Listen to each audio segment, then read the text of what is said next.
Introduction to Chronology, October 19th, 2020.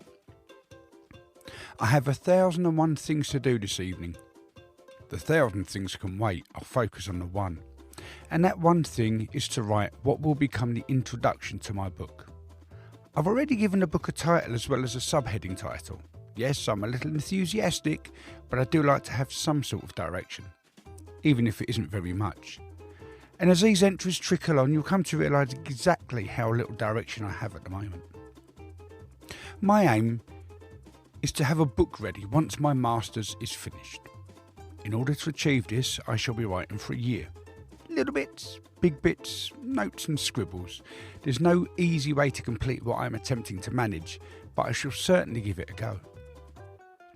One thing that is going to be a strange sensation is the chronology of the book for the reader. Yes, things will be written as they happen, but then there will be flashbacks. This is nothing new for me, I assure you.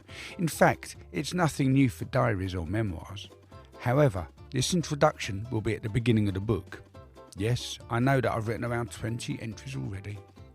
Ideally, this introduction should take the form of an individual slice of writing, or a complete synopsis of what is to come. Yet, in true fashion to how I know the book will be written, it will be a quick snapshot of how things are at the current time of writing. Any editing that takes place will simply be editing of that separate piece. There will be no cutting and pasting of entries to make the read easier. Likewise, there will be comments that refer to earlier or later works that in reality should have been edited to make it a more natural read. That's neither me nor cricket, nor an easy read. So, introduction to the introduction over, and I shall now begin with what it is I am planning on doing. I am planning on writing a creative non-fiction book about Paris. It will reflect on my thoughts of various aspects of the French capital, whilst intertwining real-life events as they happen, or as I get around to talking about them. There could be some pieces that aren't directly involved with Paris, but I shall certainly be trying to run a thread through each passage. These passages are not to be read straight through, for each one contains a different thought. I am possibly looking at providing a travel guide with a personal touch, bringing in elements of a diary and, to some extent, autobiographical anecdotes. You won't get impartial advice, for that's something that Google can provide if you look deep enough. You will get true accounts of what happened to me or what I did in certain situations. I have a strange sense of humour which, I have been told, isn't always a good thing. Actually, I'm told more often than not that people don't get me. Whether that be the verbal me or the written me, we shall find out in around 50 entries or so. Whilst I have been writing entries in my Blue Ted Baker notebook, I've also been laying foundations down in a little green book. But the problem is that my mind wanders near and far and at different velocities. I can go from one train of thought to a completely different vehicle entirely. And for me, it will make sense to you as long as you try not to attempt too logical a connection. The basic writing principle that I'm following at present is that of a blog. Short, sharp entries. The thing is, breaking the fourth window again, I feel that you want more, which is why in the real world, away from my Masters, will be a little social media accompaniment. And for the scholarly ones amongst us, that means my tutor for the year, I shall be selecting a handful of these jottings and attempting a much heavier expansion through research. Some of this research will be via internet searches, not just a good old-fashioned Wikipedia, but through much more hard-hitting works. So academic essays, some highbrow articles. But each selected piece that I read will be handpicked by me as my ever-increasing thought process expands beyond a reasonable quantity of reading. This will be, another one to add to, my problem list. Too much to read in such a short space of time, and too many brackets will be used in this individual entry. Yes, there's an entire year left, okay, a little less than a year at the time of constructing this introduction, but there's still real life to contend with. We are currently in what I am hoping is now the middle of the coronavirus pandemic. This alone has brought about some unbelievable changes to a lot of people's lives. I have had so much to contend with, it really won't fit in this introduction. And actually, this introduction isn't the place to talk about it. Silver lining, eh? And the unpicking of that silver lining is the fact that Paris has altered. I have been lucky enough to visit the City of Light prior to the lockdowns and curfews. I've also managed to visit her during the pandemic. The story of Paris is a long one, and the current situation is set to make a grand metamorphosis amid certain aspects of everyday life there. With this project I am undertaking, even once the book is finished, I am to continue my studies of her. I don't wish to delve too deeply into the historicity of the area or the peoples, for that is down to the historians. I'm looking at documenting, in a modern contemporary manner, the city itself and the interactions with the people that visit, work and live there. With all this being said, and now with this introduction taking an absolute age, I actually think I may not use this as I had intended.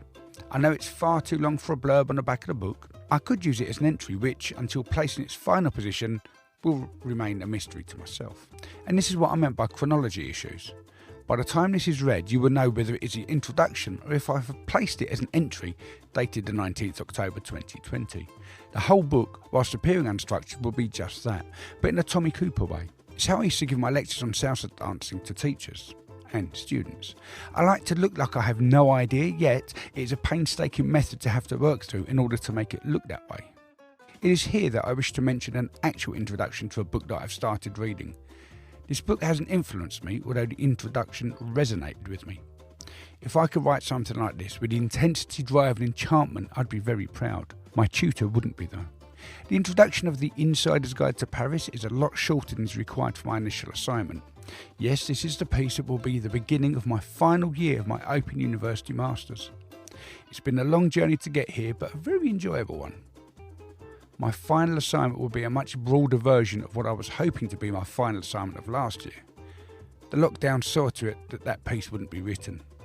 There's a story or two about this later on, or you've already read it, so I won't spoil it, unless you've already read it. The more I write, the longer the introduction becomes. The more I think this will be an entry. One without research required. If I were to write a proper introduction now, I would mention briefly about what the book will be based on.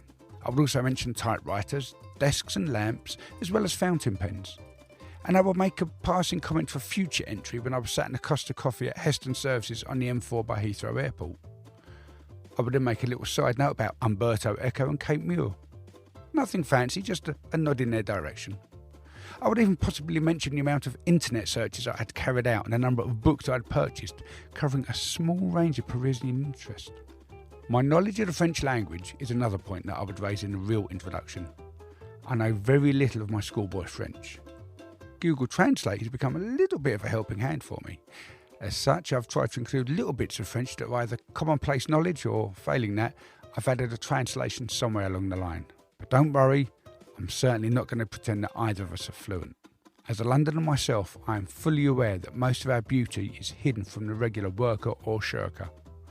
There is an old saying that goes the most beautiful parts of London are above the eye line. I have no idea who said it or where I first heard it, but blow me down if it isn't true. Yet there is more to London than simply the buildings. I want to share the Parisian equivalent with you all. From the tiny aliens that adorn the street corners to the amazing churches that act like sporadic oases throughout the city. Obtaining a face-to-face, person-orientated perspective won't be easy, meaning some inventive methodology will have to be implemented along the way. One more level of excitement for me. Yes, the task is an unbelievably daunting one. So much so that I'm even using cliched, overused expressions. There's room in here for the old ways and the new, experimental ways. Not just in terms of the reporting, but the reported. Of course, we can look at the Eiffel Tower. You can't really talk about Paris without it. But what about the souvenir sellers that frequent the streets below, hawking their wares? There is truly much to be said about Paris. I hope I do her justice and present it in a way that invokes the excitement and anticipation that I have upon every journey I've taken and will take. I have my favourite haunts, I cannot lie. But looking deeper into them has already cost me more hours than I care to admit. The more I dig, the more I find. One Tassimo coffee too many and the mind wanders off at incredible tangents, only to find new areas of interest in totally different places. These locations are sitting on my to-do list on Google Maps. The days of getting bored are now long gone. The days of travelling to see the sights of Paris are beckoning. Not just the Lido or the Moulin Rouge, but the secret little places that only the locals are aware of. I'm also wanting to find the secret little places that not even the locals are aware of. This piece of creative non-fiction, this objet d'art, is my biggest objet d'amour to date. Mon cadeau de Paris est mon cadeau pour Paris. My gift from Paris is my gift to Paris.